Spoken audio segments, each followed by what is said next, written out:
والا تاکہ میں اس کی مغفرت کر دوں۔ ہے کوئی رزق مانگنے والا میں اسے رزق دوں۔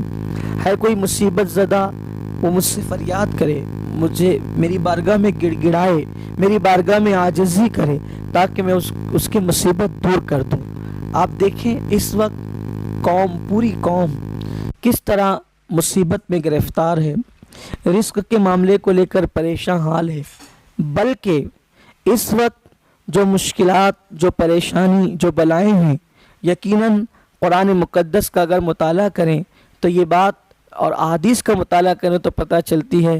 قرآن مقدس میں میرا اللہ فرماتا ہے وَمَا أَصَابَكُم مِّن مُّصِيبَةٍ فَبِمَا كَسَبَتْ أَيْدِيكُمْ، کہ جو تم پر مصیبت پہنچتی ہے وہ تمہارے ہاتھ کی کمائی، یعنی وہ تمہارے گناہوں کی وجہ سے، وہ تمہارے جرائم کی وجہ سے، وہ تمہارے برے اعمال کی وجہ سے ہے۔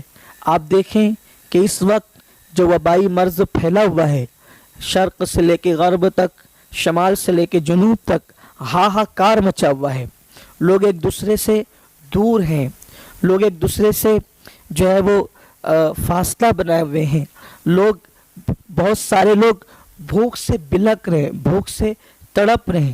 میں ایک نیوز چینل پر کل رات نیوز دیکھ رہا تھا، یقین جانے آنکھیں چھلک پڑی، اور میں نے کبھی سوچا بھی نہیں تھا کہ کبھی قوم پر ایسے حالات آئیں گے، اور باضابطہ طور پر اس نیوز چینل نے یہ بات بتائی اور میں نے اسے اپنی آنکھوں سے دیکھا۔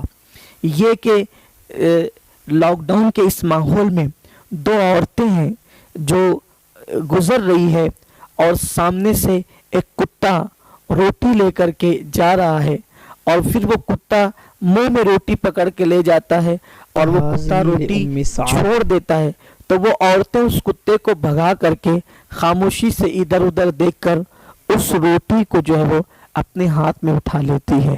یہ صورتحال اس وقت قوم کی ہے۔ ایک طرف بیماری سے لوگ جھوج رہے ہیں، دوسری طرف فاقہ کشی کی نوبت ہے، تیسری طرف رزق کی تنگی کا حال ہے۔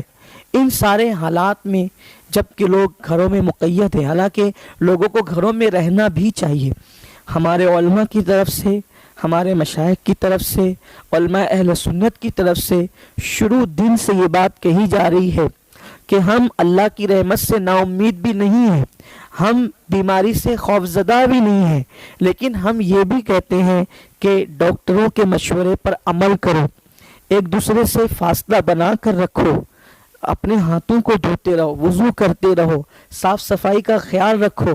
یہ سب چیزیں کہی جا رہی، اس پر عمل ہونا چاہیے، لیکن اللہ کی رحمت سے نا امید بھی نہیں ہونا چاہیے، خوف زدہ بھی نہیں ہونا چاہیے۔ اللہ تبارک و تعالیٰ پہ توکل بھی ہو، بھروسہ بھی ہو، لیکن ڈاکٹروں کے کہے پر مشورہ، ان کے کہنے پر، ان کے مشورے پر عمل بھی ہو۔ انتظامیہ جو آج ہمارے مفاد کے لیے ہمیں اچھے مشورے دے رہی ہے، ان کے مشورے پہ عمل کر کے انتظامیہ کا سپورٹ بھی ہونا چاہیے، اپنے گھروں میں رہ کر انتظامیہ کا ہمیں سپورٹ بھی کرنا چاہیے، لیکن حالات اس قدر دیگرگوں ہے کہ ہمہ ہمی کا ماحول، اگر ہم اس کو قیامت صغریٰ کہیں تو یہ کوئی بیجا نہیں ہوگا۔ فاقہ کشی، آنکھوں میں آنسو، بچوں کے اٹھتی ہوئی پکاریں، اور پیدل چلتے ہوئے مسافروں کے پیر کے چھالے، وہ بچوں کی آہوں فغاں، یہ سب ہم اپنی آنکھوں سے دیکھ رہے ہیں۔ کبھی ہم نے سوچا بھی نہیں تھا کہ ایسے حالات پیدا ہوں گے، لیکن یاد رکھیں ایسے حالات یوں ہی پیدا نہیں ہوتے۔ جب روئے زمین پر اللہ کی نافرمانی کی جاتی ہے، جب روئے زمین پر خدا کو ناراض کیا جاتا ہے، جب روئے زمین پر جو ہے وہ شراب، زناکاریاں، بدکاریاں، ظلم، زیادتی، فرعونیت کو فروغ دیا جاتا ہے، فرعونی فکروں کو فروغ دیا جاتا ہے، اس وقت پھر قدرت اپنی طاقت کا اظہار کرتی ہے۔ یقیناً اللہ اپنے بندوں سے، چاہے وہ نیک ہو یا گنہگار ہو، اپنے بندوں سے کروڑوں ماؤں سے زیادہ پیار کرتا ہے۔ کروڑوں مائیں مل کر اپنے ایک بچے سے جتنا پیار نہیں کر سکتی، اس سے بہت زیادہ اللہ اپنے بندوں سے پیار کرتا ہے۔ لیکن جب اللہ کے بندے خدا کے غضب کو چیلنج کرتے ہیں، جب اللہ کے بندے خدا کے عذاب کو چیلنج کرتے ہیں، جب اللہ کے بندے اپنے آپ کو زبان سے اللہ کا بندہ تو کہتے ہیں، لیکن دولت کے نشے میں فرعون بننے کی کوشش کرتے ہیں، طاقت کے نشے میں نمرود کے طریقے کو زندہ کرتے ہیں، یزیدیت کو فروغ دیا جاتا ہے، غریبوں کو دبایا جاتا ہے، مسکینوں کے حق چھینے جاتے ہیں، کمزوروں کی حق تلفیاں کی جاتی ہے، انسانیت سسک رہی ہوتی ہے۔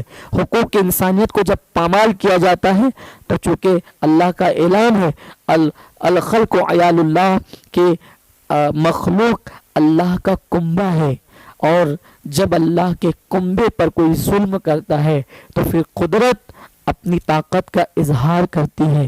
اس لیے نہیں کہ معاذ اللہ قدرت اپنے بندوں پہ ظلم کرے، نہیں، اللہ ظلم سے پاک ہے، میرا اللہ کبھی ظلم نہیں کرتا، لیکن جب بندہ خدا کو بھول جاتا ہے تو خدا اپنے بندوں کو یاد کرانے کے لیے، یاد دہانی کے لیے پھر اپنے عذاب کی جھلکیاں بھیجتا ہے۔ شاید اللہ کے انہی عذابوں میں سے ایک عذاب کا نام کرونا وائرس بھی ہو۔ اس وقت اس عذاب کو، اس غضب کو اگر کوئی چیز ٹھنڈا کر سکتی ہے تو وہ اللہ کے بندوں کی خدمت، اللہ کے بندوں سے محبت، اللہ کے بندوں سے اظہار ہمدردی اور اپنے گناہوں سے معافی، رب کی بارگاہ میں رجوع ہونا، رب کی بارگاہ میں گڑ گڑانا، رب کی بارگاہ میں آنسوؤں کی سوگات پیش کرنا، اس لیے کہ اس کا اعلان ہے، اس کا وعدہ ہے کہ میرا بندہ جب میری طرف ایک مشت بڑھتا ہے تو میری رحمت اس کی طرف ایک بالشت بڑھتی ہے۔ جب کوئی میرا بندہ میری طرف ایک بالشت بڑھتا ہے تو میری رحمت اس کی طرف ایک ہاتھ بڑھتی ہے، اور جب کوئی میرا بندہ میری طرف چل کر آتا ہے تو میری رحمت اس کی طرف دوڑ کر جاتی ہے۔ اللہ نے اپنی رحمتوں کے دروازے کھول کر رکھے ہیں۔ اے مسلمانوں، کیا ہو گیا تمہیں؟ اے مومنوں، کیا ہو گیا تمہیں کہ ہم ہی ہیں نا، ہم ہی تھے جب اذان ہوتی تھی تو اپنے بستروں میں سوتے پڑے رہتے تھے، فجر کی نماز ترک کر دی تھی۔ ہاں ہم ہی تھے نا کہ جمعہ کی اذان ہونے کے بعد آپس میں ہم باتیں کرتے تھے، ابھی تو پہلی اذان ہوئی ہے، ابھی دوسری اذان باقی ہے۔ امام صاحب تقریر بڑی لمبی کرتے ہیں، جس وقت امام صاحب خطبہ شروع کریں گے، نماز شروع کریں گے، تب جائیں گے۔ کیا سمجھتے ہیں کہ قدرت ہماری نمازوں کی محتاج ہے؟ معاذ اللہ نہیں۔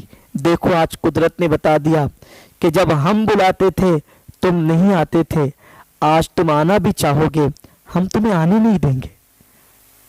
سوچو کیا دن آ گئے، کیا وقت آ گئے، کیا حالات آ گئے۔ بولو تو صحیح، آج آنکھوں کے آنسو آپ رب کی بارگاہ میں پیش کرنا تو چاہتے ہیں، لیکن کہاں پیش کریں؟ آج آپ قدرت کے دروازے پہ جانا تو چاہتے ہیں، لیکن کہیں قدرت نے اپنے دروازے ظاہری طور پہ بند کر کے یہ احساس تو نہیں دلایا ہے کہ تم ہمیں تمہاری عبادتوں کا محتاج مت سمجھو، ہم تمہاری عبادتوں کے محتاج نہیں ہیں۔ جب زمین پہ کوئی عبادت کرنے والا نہیں تھا تو بھی اللہ اپنی پوری شان کے ساتھ اللہ تھا، جب کوئی نہ رہے گا تو بھی وہ رہے گا۔ اور بندے کبھی یہ نہ سمجھنا کہ تیری عبادت نہ کرنے سے اس کی شان میں کوئی کمی آئے گی، معاذ اللہ، ہرگز نہیں۔ بندے کبھی یہ نہ سمجھنا کہ تیری عبادت کرنے سے اس کی شان بڑھ جائے گی، معاذ اللہ، ہرگز نہیں۔ میرے اللہ کی شان گھٹنے اور بڑھنے سے پاک ہے، لیکن آج قدرت احساس دلا رہی ہے پوری دنیا کے مسلمانوں کو، فجر کی نماز میں سونے والوں، ظہر کی نماز میں دکانوں پہ وقت برباد کرنے والوں، عصر مغرب اور عشاء میں اپنے بچے، اپنے اہل و عیال کے درمیان اپنا وقت ضائع کرنے والوں۔ اللہ کا مؤذن 5 مرتبہ کہتا تھا حی علی الصلاۃ، حی علی الصلاۃ۔ تھا کوئی جو اس کی پکار پر کان دھرتا؟ تھا کوئی جو اس کی آواز پر لبیک کہتا؟ جس قوم کے 95% لوگ مسجدوں کی اذان کی آواز پر کان تک نہیں دھرتے تھے، آج وہ مسجد جانا چاہتے ہیں، لیکن قدرت نے دروازے بند کر کے بتا دیے ہیں کہ ہم تمہارے محتاج نہیں۔ اور یاد رکھنا کیا دن ہے، حرمین بند ہے، بغداد معلیٰ کی مسجدیں بند ہے، اجمیر معلیٰ اور بزرگوں کے آستانے بند ہیں۔ یقیناً یہ بظاہر انسانوں نے بند کیے، لیکن اللہ کی مرضی کے بغیر پتا بھی نہیں ہلتا. اگر اللہ نہ چاہتا تو ایسا ہوتا؟ معاذ اللہ. میں یہ نہیں کہہ رہا ہوں کہ جو وہ یہ کیا گیا تو کہاں تک صحیح کہاں تک غلط، یہ فیصلہ کرنے میں نہیں بیٹھا. میں صرف اس وقت غافل قوم کو احساس دلانے کے لیے بیٹھا ہوں. ہم سب خود احساس کر لیں، جس نعمت کی ناقدری کی جاتی ہے وہ نعمت چھین لی جاتی ہے.